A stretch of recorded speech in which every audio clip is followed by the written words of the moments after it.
So thankfully, don't have to worry about getting fired.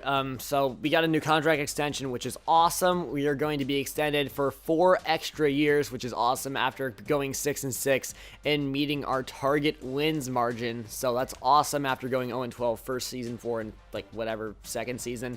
So here we go, players leaving. Keep your fingers crossed. First, I'm going to go ahead and show you guys the stats. I'm sorry the suspense is real, but Guillory pretty much beat everybody in passing by like 600 yards, which is crazy. Rushing wasn't good. And then Arrington was second in the NFL in receiving, so that's good. We had 4 of the top tacklers, and Cedric Hester had 10 sacks. So I don't know what's going on. Maybe we're playing too much football. Maybe we need to bring our quarter length down to like 6.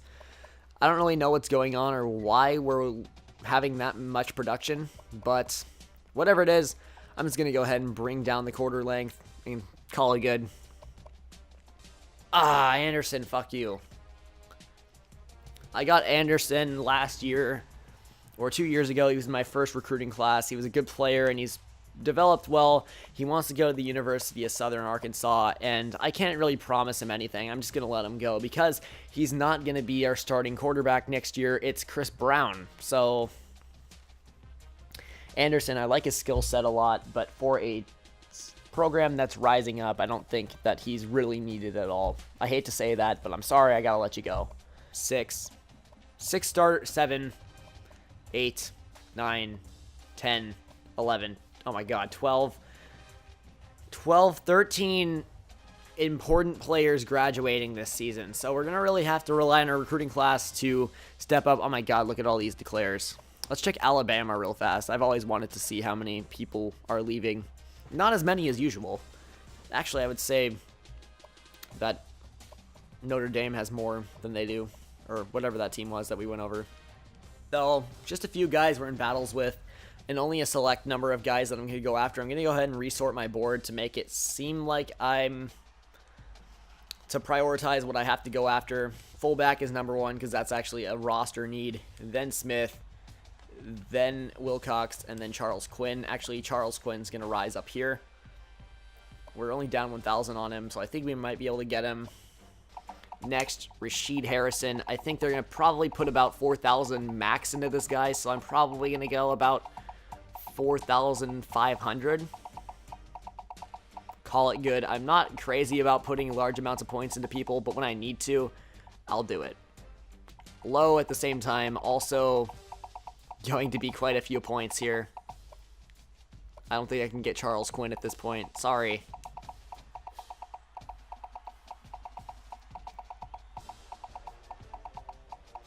Let's see here. Looking pretty good. He's a 4-star, so like 5,400 points. 500 points. And we're looking pretty low on points. I don't think this is looking pretty good. The rest go into Greg Smith. So we get the 4 guys we want, thankfully. But my theory didn't exactly come true. So we're just going to go ahead and advance. That doesn't really matter. We got our 4-star DN. We got our 3-star tackle or whatever it is. Then we got Greg Smith and Vernon Butler. So we're looking good at all the places that we had holes in. And I think we have a top 25 recruiting class, if I saw that correctly, which is awesome for a small program. We have the 15th best recruiting class in the country, consisting of 2 5-stars, 5 4-stars, 8 3-stars, 2 2-stars, and 1 1-star I didn't even know about. So, whatever. Who can play running back also, but I think he's more... He can also play corner, but he's a quarterback. It's clear to me at this point. There's nowhere else where I'd rather put him. And Shane Smith, as I projected, his best position is wide receiver. And he's going to be one of our best for years to come there. Where'd he go? I had another guy playing corner over here. He's an athlete. Yep, there we go. Jason Myers. Forgot about him. He's a great free safety. What has he got? Nah, he's a corner. We got to face that. Marcus Brown. Where does he play best? Quarterback, it appears. No former receiver whatsoever. That's actually a pretty terrible player, not gonna lie. Wow, that's actually awful. Thought I redshirted him, but that's fine. So, yeah, 78 speed, that's actually terrible. I might be able to find a home for him at quarterback, though, especially after Anderson's departure. Let's see. Who throws better?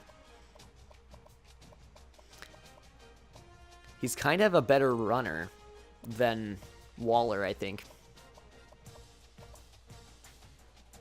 Yeah, I think Waller's off the roster.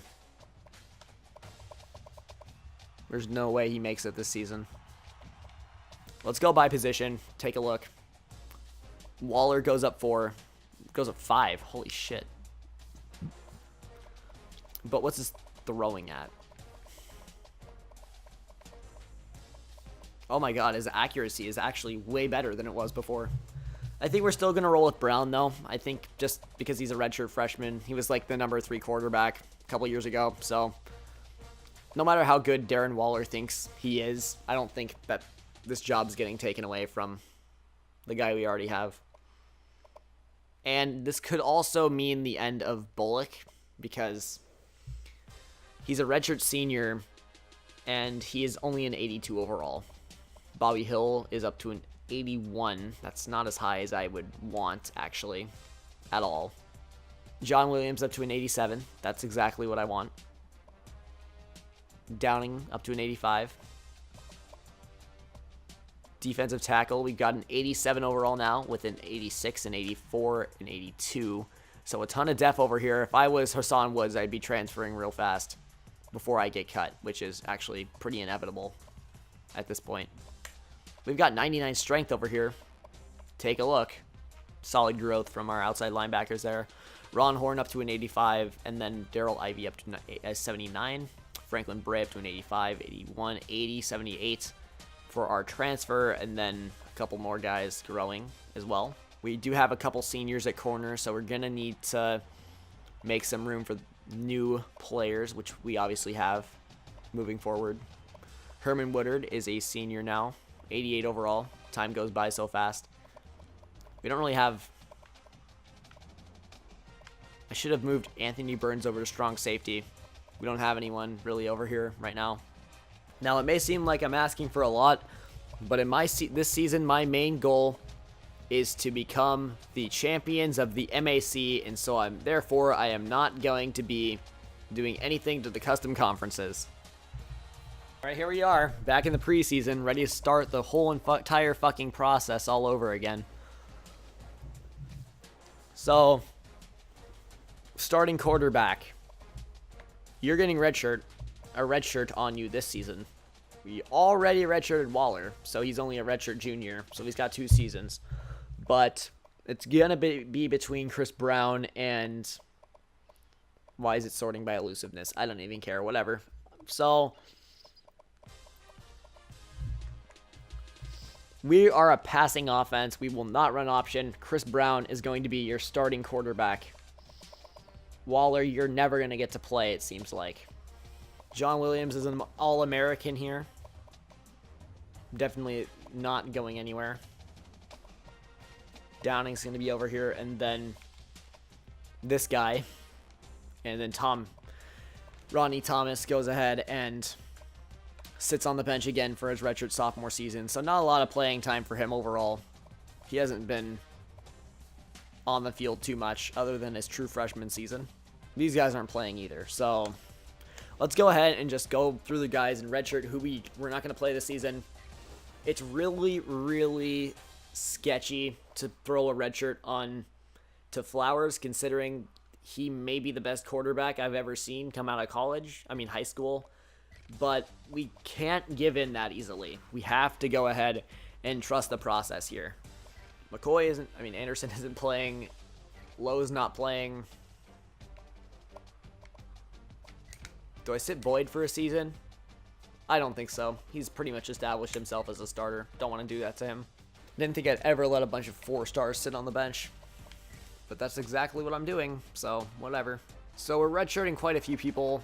I think our depth chart's going to be fine, though. We shouldn't be affected too negatively. I think we're making all the right moves. If Chris Brown starts throwing a lot of picks, I'll just take him out. It's no big deal. Dominic Arrington should not be a 99 overall kick returner. That's not exactly how it works. This should be fine. We have a crappy strength of schedule, but overall, I don't think we should be too negatively affected by it. I would like to play a fairly difficult team. I'd like to move this down to something that's non-NEF, maybe. I don't know. Let's play not Georgia. That's too difficult. Let's play Mid-10 State. I don't think they're too talented. And it might actually be a fairly decent game. So that's going to be our first game of the season. Probably a loss, but I just want to get that strength of schedule up. I don't want to play puny teams. That's probably why we didn't get a bowl victory or a bowl placement in the first place. All right, guys, that's it for this video. Thank you for watching the offseason, my Compton Aardvarks Dynasty. I really appreciate it. Comments, tell me what recruit you like the best and who you're excited to see play this season, who's a new contributor, and all that good stuff, all that jazz.